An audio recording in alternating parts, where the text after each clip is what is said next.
Chapitre 10 Les signaux sonores. TP détermination de la vitesse du son dans l'air. Pour ce TP, nous aurons besoin de l'animation us.swf disponible sur le NT ou à l'adresse suivante. Nous aurons également besoin d'un tableur tel qu'Excel ou LibreOffice Calc. Le but de ce TP est de mesurer la célérité ou la vitesse de propagation du son dans l'air. Le but du TP aujourd'hui est de mesurer la célérité du son dans l'air. Pour cela, nous disposons d'un émetteur à ultrasons, placé ici, et de deux récepteurs à ultrasons. L'émetteur à ultrasons est alimenté par une tension continue de 12 volts. Les deux récepteurs à ultrasons sont reliés à un oscilloscope. Lorsque les récepteurs à ultrasons reçoivent l'onde sonore, ils produisent une tension électrique qui sera visualisée sur l'oscilloscope. Cette tension électrique est l'image de l'onde sonore. L'émetteur envoie une salve d'ultrasons qui est reçue par le récepteur 1 et le récepteur 2. Nous visualisons à l'écran le signal reçu par le récepteur numéro 1.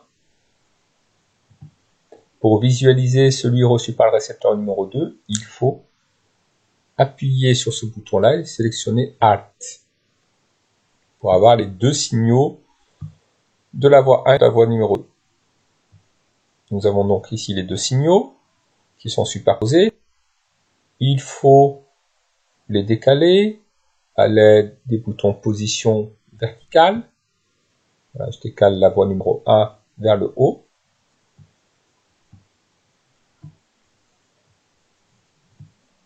Et la voie numéro 2, je la laisse là où elle est. Les deux signaux commencent à la même abscisse. Effectivement, l'axe des abscisses ici correspond à l'axe des temps. Le signal parcourant la même distance entre l'émetteur et les deux récepteurs, l'instant de réception est donc identique pour les deux récepteurs. L'instant de réception sera lu sur l'axe des abscisses, ici, au début de chacun des signaux. Si je décale le récepteur numéro 2 vers la droite, le signal sonore atteint tout d'abord le récepteur numéro 1 à l'instant T1, lisible au début du premier signal, ici. Il poursuit sa propagation et atteint le récepteur numéro 2 à l'instant T2 qui sera lisible au début du second signal, ici. La distance qu'il a parcourue sera mesurée à la règle. Le signal sonore a donc parcouru une certaine distance en un certain temps. Il a mis plus de temps pour atteindre le récepteur numéro 2 que le récepteur numéro 1. On dit qu'il est arrivé, le signal sonore est arrivé sur le récepteur numéro 2 avec un retard par rapport au récepteur numéro 1. Ce retard, cette durée de propagation du signal entre le récepteur 1 et le récepteur 2, qui correspond à la durée mise pour parcourir la distance petit d, sera lu à l'écran de la façon suivante. Il faut mesurer le décalage temporel entre T1 et T2, les débuts de chacun des deux signaux, T2 moins T1. Pour cela, nous allons mesurer le nombre de divisions séparant T1 de T2. Et pour avoir le temps correspondant, il faut le multiplier par l'échelle temporelle qu'on appelle base de temps, qui est lisible sur ce bouton-là. Alors, il nous faut une règle, un émetteur à ultrasons, deux récepteurs à ultrasons reliés à un oscilloscope. L'émetteur à ultrasons va émettre un signal sonore qui sera réceptionné par le récepteur numéro 1. Ce signal sonore réceptionné par le récepteur numéro 1 est visible à l'oscilloscope. Il correspond au signal du haut. Et l'instant de réception correspond au début du signal, puisque sur l'axe horizontal, nous lisons le temps. Le signal va se propager de R1 à R2 d'une distance petit d. Il sera réceptionné avec un retard par le récepteur R2, un retard par rapport au temps de réception par le récepteur R1. Le signal réceptionné par R2 est celui du bas.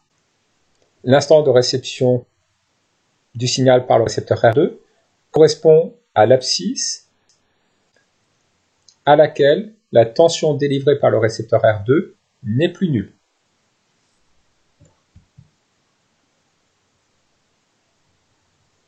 Donc à l'écran, sur le schéma, nous avons représenté la distance D parcourue par le son, l'instant de réception du son par le récepteur R1 lisible sur l'axe abscisse, l'instant de réception du son par le récepteur R2 lisible sur l'axe des abscisses. Ils correspondent en fait aux abscisses auxquelles la tension délivrée par chacun des récepteurs n'est plus nulle.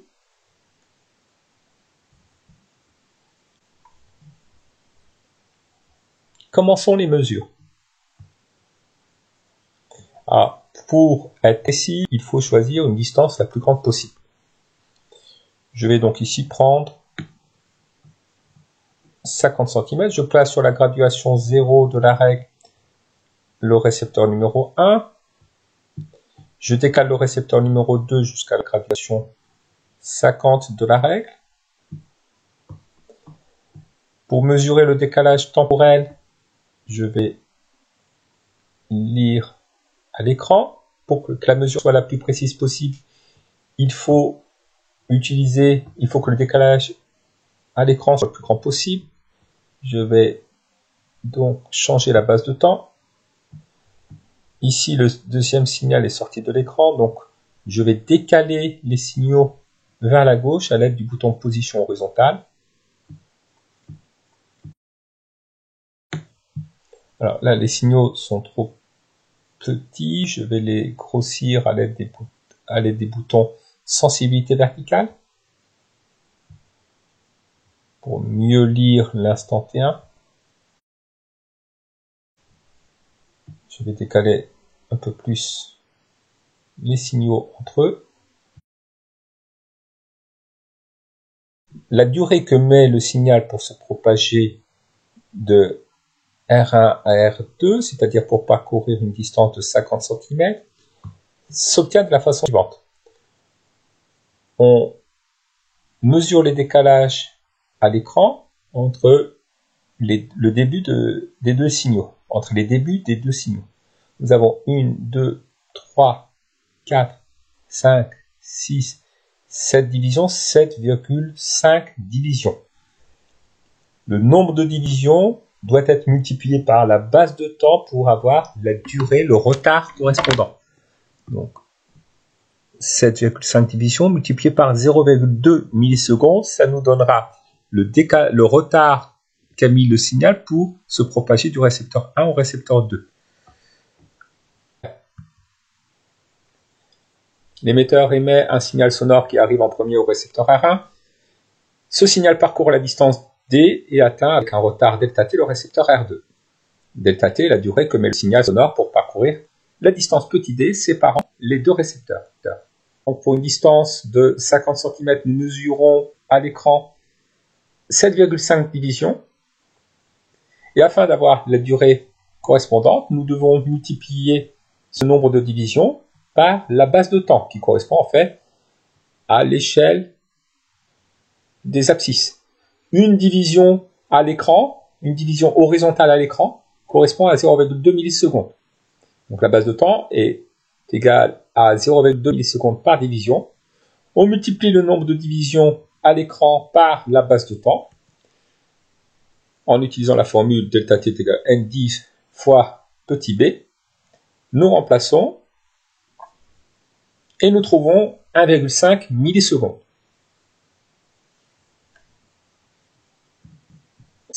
La vitesse de propagation du son dans l'air vaut donc petit d sur delta t. La distance, nous l'exprimons en mètres, 0,50 mètres, et la durée de propagation en secondes, 1,5 fois 10 puissance moins 3 secondes. Nous obtenons une vitesse de 333 mètres par seconde. La vitesse de propagation du son dans l'air vaut 333 mètres par seconde. Pour être davantage précis, nous allons faire plusieurs mesures en prenant différentes distances. Donc, nous avons pour 50 cm mesuré un décalage correspondant à 7,5 divisions, avec une base de temps de 0,2 millisecondes par division. Nous allons faire la mesure pour 40 cm.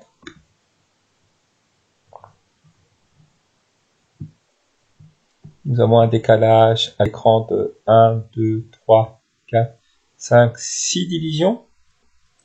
Toujours pour une base de temps correspondant à 0,2 millisecondes par division. Donc on aura 6 fois 0,2 millisecondes comme décalage.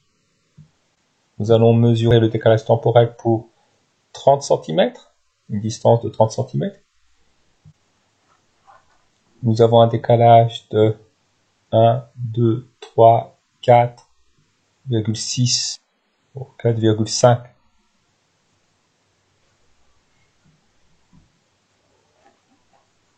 divisions.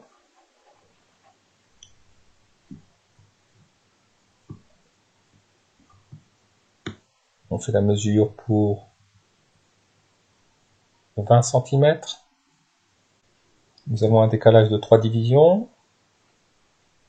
Nous allons faire la mesure pour une distance de 10 cm.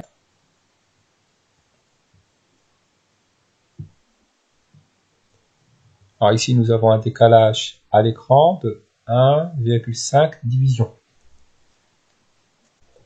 Alors, nous allons tracer la courbe représentant la distance parcourue en fonction du retard. Pour cela, je vais tout d'abord indiquer le nombre de divisions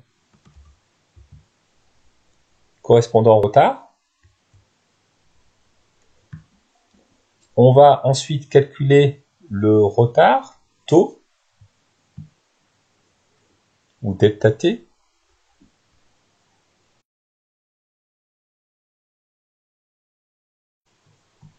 Nous allons convertir le temps en secondes, le retard en secondes, et nous allons reporter la distance en mètres.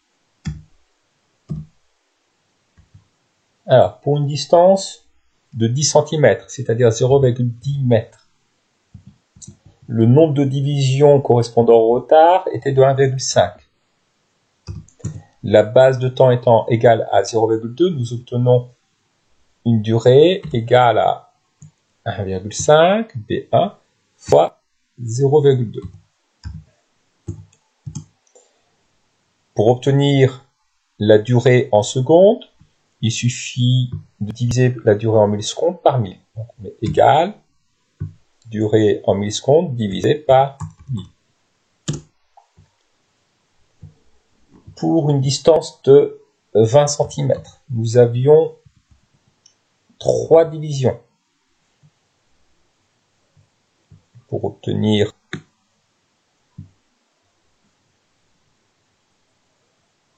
la durée en millisecondes et en secondes, on va recopier les formules vers la droite. Donc, sachant que j'ai 5 points.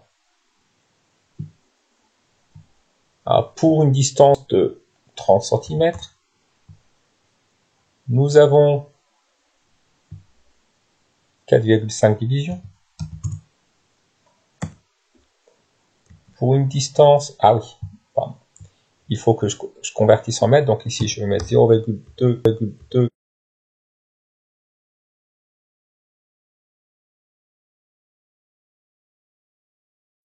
Nous avons la distance en mètres et la durée qu'a mis le signal pour parcourir cette distance en secondes. Pour obtenir la vitesse, on va donc tracer tout d'abord la courbe représentant la distance en fonction de la durée, en fonction du retard. Donc on sélectionne ces deux lignes-là, on insère un graphique, nuage de points. Voilà, nous obtenons une courbe. On va déjà noter le nom des axes, titre des axes. Alors, en ordonnée, c'est la distance parcourue en mètres, D, entre parenthèses M. En abscisse, titre de l'axe, c'est la durée delta T.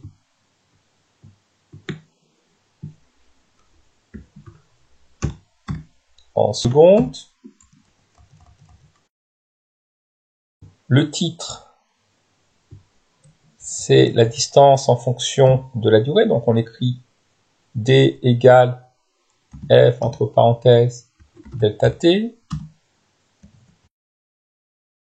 Enfin, la courbe représentant la distance en fonction de la durée est une droite semblant passer par l'origine. Donc ce que l'on peut dire, c'est que la distance dont le son s'est propagé est proportionnelle à la durée de propagation. Elle est proportionnelle au retard qu'a mis le son pour parcourir cette distance. Nous allons établir l'équation de la droite, tracer la droite et établir l'équation de la droite. Pour cela, on peut soit le faire à l'aide du logiciel, soit le faire manuellement. Donc, lorsqu'on a à tracer la droite, on prend la règle, on fait passer la règle par l'origine, et on va orienter la règle de façon à ce que la droite passe le plus près de chacun des points. Ici, je vais tout simplement faire un clic droit sur un des points de la courbe. Je clique sur « Ajouter une courbe de tendance ». On va choisir, sachant que les points sont alignés, on va choisir un modèle linéaire. On va demander à ce que la courbe tracée par l'ordinateur passe par l'origine. Donc on va cocher « Définir l'interception » en 0. Ça signifie que si on prolonge la courbe tracée par l'ordinateur, elle passera par l'origine. Et on va demander d'afficher l'équation sur le graphique.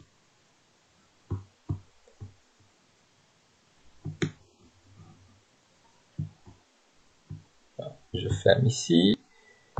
Nous obtenons une courbe d'équation y est égal à 333 fois x. Sauf qu'ici, l'ordonnée ne s'appelle pas y, n'est pas notée y, elle est notée petit d. Donc je remplace l'ordonnée par petit d. Et x, l'abscisse, ne s'appelle pas x, mais delta t. Donc on va remplacer par multiplié par delta t. L'équation de la droite s'écrit petit d est égal à 333,33 fois delta t.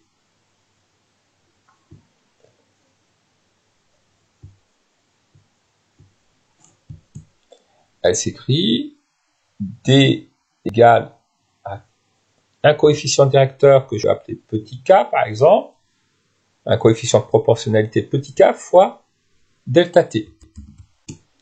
Donc ce coefficient de proportionnalité petit k vaut 333,33. Et k, si on l'exprime en fonction de d et delta t, s'écrit distance d divisé par delta t. Donc le coefficient de proportionnalité ici, k, s'écrit d sur delta t, il vaut 333,33. Que vaut la distance parcourue par le son divisé par la durée de parcours? Bien, c'est tout simplement la vitesse du son, v son. Le coefficient de proportionnalité ici correspond à la vitesse du son. Et la vitesse de propagation vont donc 333,33 mètres par seconde.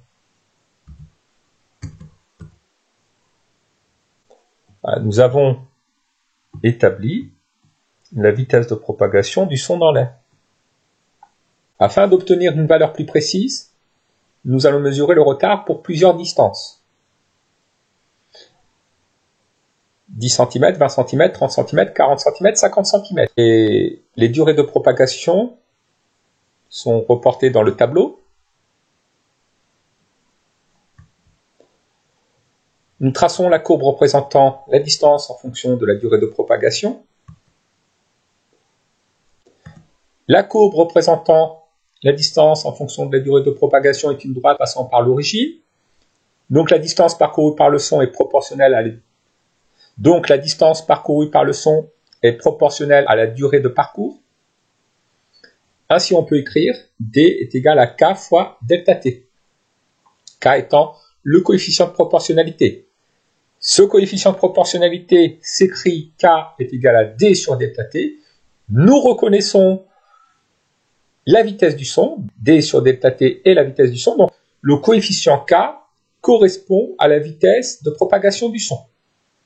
Ce coefficient de proportionnalité K s'appelle également le coefficient directeur de la droite.